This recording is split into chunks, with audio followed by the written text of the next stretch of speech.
Hello friends, ఈరోజు కరకరలాడే కారం చిప్స్ అండి. నేను ఒక కప్పు మైదా పిండి అయితే తీసుకున్నానండి. మీరు గోధుమ పిండి కూడా తీసుకోవచ్చు.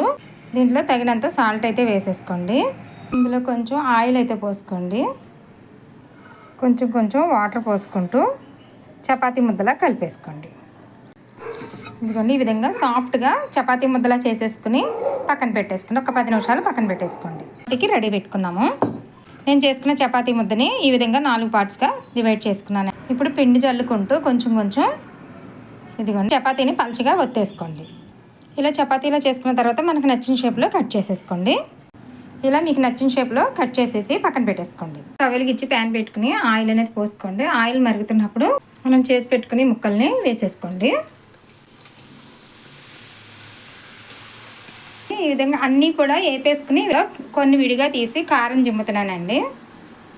అలాగే కొంచెం చాట్ మసాలా అండి పైన.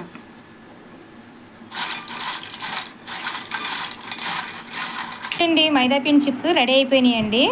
ఇలా చిప్స్ డైరెక్ట్గానే తీసేసుకోవచ్చు, లేదు కారం వేసుకుని చాట్ మసాలా వేసుకుని తింటామంటే ఈ విధంగా కూడా చేసుకోవచ్చండి. ఈ వీడియో కనుక నచ్చితే లైక్ చేయండి. ప్లీజ్ సబ్స్క్రైబ్ చేయండి ఫ్రెండ్స్.